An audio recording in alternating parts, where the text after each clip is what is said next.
My dear friends, we may think that we're here by chance, but there is no chance when it comes to the things of God. This is a God incident, and we need to be aware that he has a word for us, a word and a grace. St. Augustine says, I fear the Lord passing, timeo dominum transiuntem. He means by that, I'm afraid that he'll pass by grasping it, and without grasping the grace that he has for me when he passes. Well, certainly in this powerful little assembly, he is passing, as we would say, big time. So let's switch on, because we may have other things on our mind far more important, and we'll miss the point. And with that, I'll start with this reading, which might pass us by. The first one. It's kind of important. It says it all. In fact, this very morning, we were handling the question of how young people switch off to reality by spending their time in virtual reality. I think you know what I mean. Well, it can be ours too, even in the work of the Lord, actually. And therefore, this notion of keeping silence before the Lord concerns us more than we think. Let all mankind, says the prophet Zechariah, be silent before the Lord, for he is awaking and is coming from his holy dwelling. Right now, he is going to come through the clouds, descend upon this altar, and not alone. Wherever the Lord comes, there is a whole myriad of angels awaiting and adoring, including our own, and they know and see what is going on. In fact, just by chance, out of the blue, somebody whom I know well passed me something just recently on what is going on at the altar. It was the case of a little girl, actually, a pure innocent girl of about First Communion age or slightly after, who had a huge devotion to her guardian angel. So much so that she would say to her best friend when they would go into church or into the college chapel, because they had a Catholic school, Vicky, don't sit there! That's where my guardian angel is! And she took it seriously.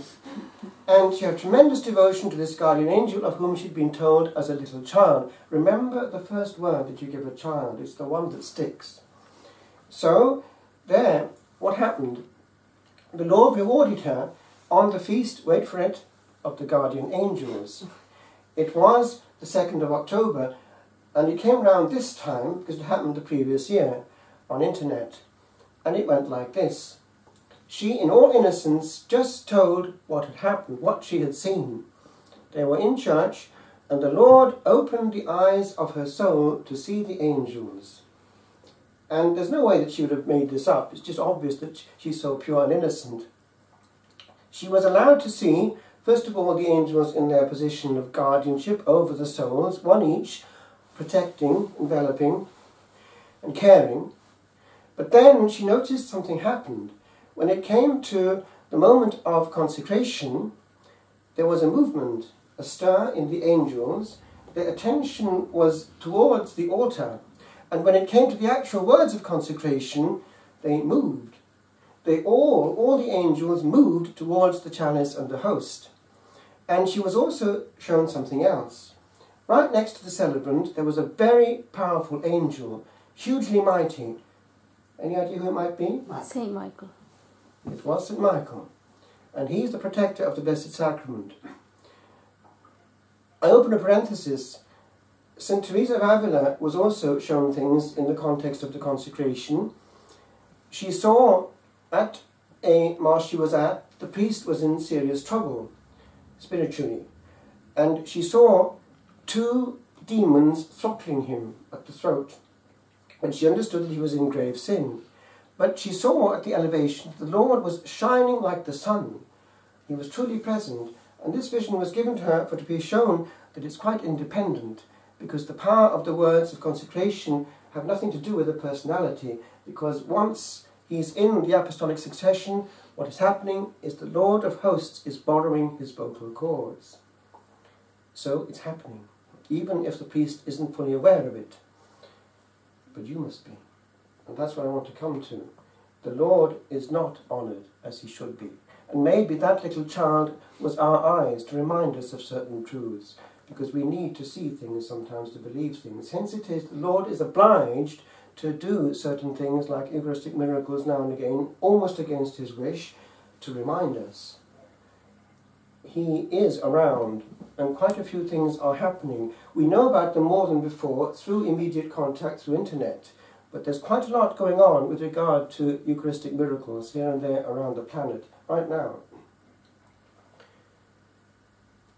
And by the way, it might not always be hugely dramatic. It might happen to you that you will be shown on the floor a host. You were meant to see that. And should it happen, the best thing probably to do usually is discreetly, without any fuss or bother, just consume it. Because that's probably the least damage you can do to the Lord of Hosts. He probably put you there to save him being trampled on. If there's a priest present, you give it to him. But usually you'll find it'll be after church, people have gone and so on. But it's happening all over the place. And it's a victory for Old Nick. So this is what you want to be aware of. Because Old Nick also has bit by bit taken away those visible defences which honour our King. It's his feast tomorrow, and he is having a huge field day with regard to bringing down a little bit more, chipping away what in the past was the shield of glory. Honour and glory in the form of gestuality, kneeling, silence, respectful music and not jarring music which upset people's interior life, talking in church and even in the liturgy itself, human celebrations where the people are applauded and not the Lord of Hosts himself. Bit by bit, it's a human mentality where only not that long ago in Ireland, the attitude going into the house of God was vertical and not horizontal. You go into many assemblies now and the first thing you do is talk to your neighbour. It's not what the Lord wants. In one passage there in the prophets we have this, I am a king, where is my honour? So remember that. The house of God is not just a place of assembly. Even if we can't see it, the angels are actually there, even when there's no celebration going on. Once the sacrament is in the place, he's surrounded always with this invisible crowd of quiet adorers. But there's more. Our own honour and glory to the Lord depends also on our interior temple. The way we're dressed, actually here everyone is well dressed. I praise you for that because that's not always happening among young people now. We think that we can come to church or even any kind of assembly where we're meeting the Lord just as we're going to the pub. Well, it's questionable. We're meeting somebody far higher than the Pope, far higher than the Queen of England. It's the Lord of glory and honour. He deserves courtesy even in our dress. We honour our guest. And you've done well. You prepared the altar well. The place is clean and you're clean as well. This matters, but then this other level also matters, the interior. Now, this interior, right now, even in pious people, is not well prepared. We are contaminated. We are not in a mode of receptivity. Now, you watch, as this Mass goes on, how long will your attention last? You may find already before the end you're starting to solve your important problems. It's a perfect time to solve problems, prayer. So, the demon knows it, and they're big problems, they're very important problems, they're technical problems. Computers are extremely absorbing.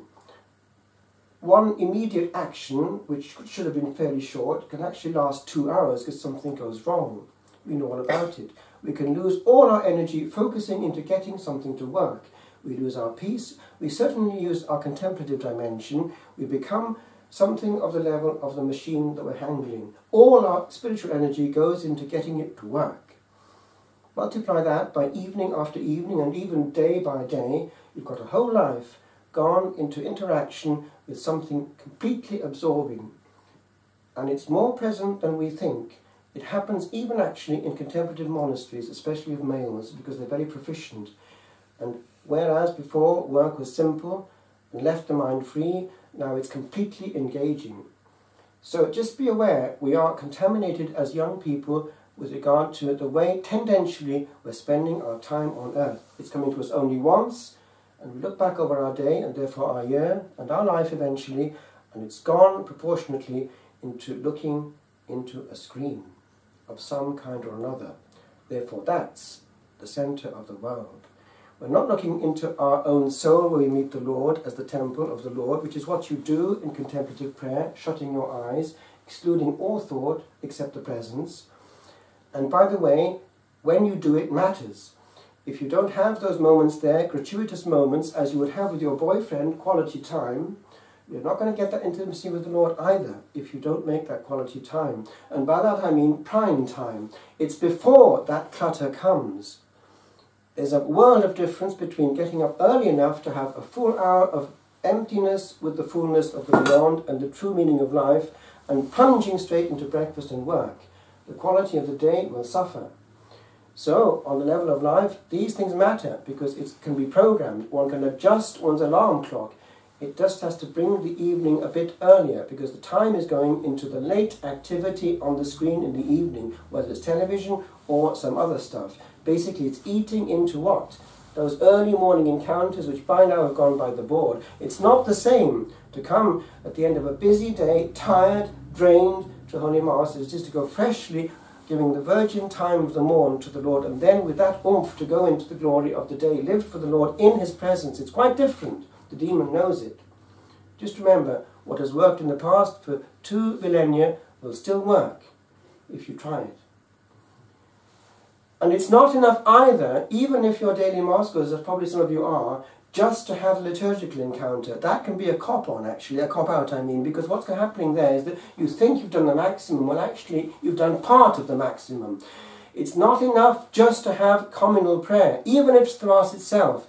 One needs also time when one is not accessible to anyone else or in any way engaging with anyone else. Liturgy can also have a B-side of having to meet people before and after and getting there. Actually, just be aware of that. It's not enough. If one has a serious friend, a serious friendship, one needs personal time, intense time of gazing into the eye of our best beloved. And that can only happen alone. Alone, physically alone.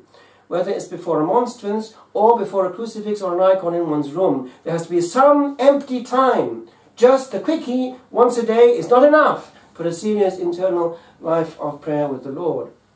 So this element here of keeping silence before the Lord applies also to what we let in to inquinate our interior mental sphere. I just finish. The Gospel itself talks about being the brother of the Lord if we do what he commands. That applies in human relationships. You don't come to your boyfriend and hurt him and stay on the same level. It doesn't work. You upset the balance. You upset the intimacy and delicacy. It's the beginning of marital disaster if it's not handled. You get used to and you hurt. And then you get used to hurting your partner. It's the beginning of the hardening of the relationship. Well, the same with the Lord. You can't be in intimacy with Jesus Christ and use his name in vain, for instance. You're not aware of his presence. You're not aware of hurting his sacred heart. You can't go into a nasty place where he's being dishonoured, blasphemed, smoked out of the centre of attention by stuff. You can't really enjoy presence that he doesn't enjoy. You can't choose friends out of his will, true friends.